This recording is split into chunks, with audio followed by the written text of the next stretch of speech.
Like fashion, decorating trends come and go and come around again. Wallpaper is one trend now back in vogue. For one Tasmanian, it's not the new but the old that's desirable. Not the psychedelic rolls of the 1960s and 70s, but the papers used by Tasmania's early settlers.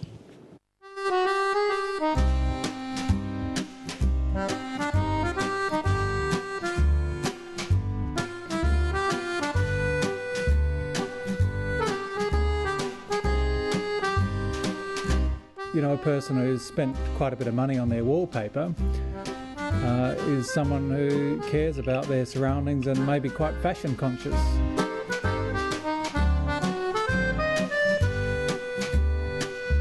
This family home in southern Tasmania still has the original 1850s wallpaper gracing its entrance and front parlour room.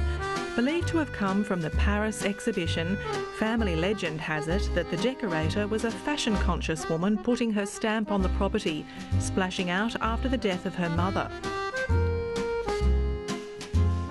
Clareville, just outside Launceston, is thought to have the oldest wallpaper still in situ in Australia. Clareville's a very unusual wallpaper because it's a pictorial paper. It even in its time, I suspect it was quite an unusual paper, and if anything, it was bought because of its unusual character. The people who put that in their house were probably doing a bit of showing off.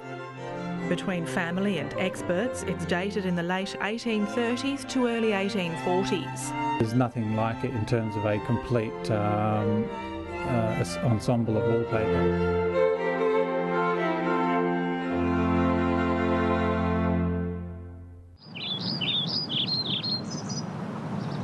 Restoration works on his early 19th century farmhouse in the southern Midlands kicked off a wallpaper passion for Alan Townsend. I've always been fascinated by early buildings and antiques and old objects, but one particular night in this room, in fact, I was getting ready to paint and scraping bits of paint back and came across the most beautiful little fragment about that big of blue wallpaper with a gold pattern on it. A self-confessed fiddler, Alan Townsend pulled apart the family television at age 7 to see how it worked. He didn't quite manage to put it back together again. These days, his efforts are producing better results. It didn't take long from that for me to start thinking, gee, I wonder if I could reproduce that. 6 years later, after a lot of mistakes and a fair bit of trial and error, I finally worked out how to do it. To be able to reproduce a pattern accurately, quite a large sample is needed. Usually about 1.5 foot wide is a full repeat. In my case, I've been really lucky. In this room, for example, the wallpaper, even though there was only a 1-inch section at the top of the room, the whole lot had been laid a little bit off. I think the wallpaper hanger was having a bad day or had maybe been to the pub for lunch, for whatever reason. He's done us a huge favour because of that, even though it's only 1 inch wide, it's slowly dipping down the wall so you can get a full sample from it.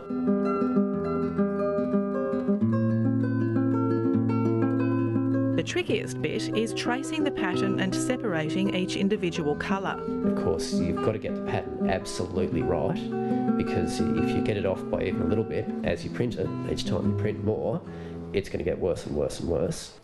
Having gotten that pattern, and this is a long, tedious process, what you end up with is a series of drawings of basically one repeat of that pattern in however many colours.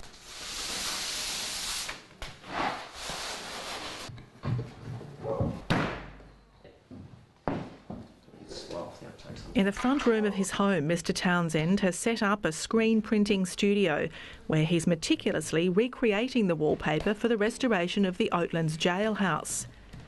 He's already reproduced paper for the Oatlands Mill House and the Judges' Chambers at the Old Courthouse. One of Australia's earliest courthouses, the only courthouse in Tasmania that held Supreme Court sittings outside of Hobart and Launceston. We dispatched something like 18 men to death from Oatlands, which is quite a claim to fame. And in the judge's chamber in the courthouse, there's somewhere between 17 and 18 layers of wallpaper. His self-taught passion is a real bonus for the Southern Midlands Council, where he's a heritage officer. What I love about it is that as you peel it back, because we've taken a small section and separated it into its component parts, you can see the whole history. It's 160 years of people decorating that one room, and it's right there in front of you. You don't get that with paint. You can take scrapings, but all you get is a colour, and there's no guarantee it's the right one. With wallpaper, it's something very, very special and very beautiful. Just every time the wallpaper got a bit crumpled, they just chuck another bit on, and goes right through to the 1950s when the place was used as a home.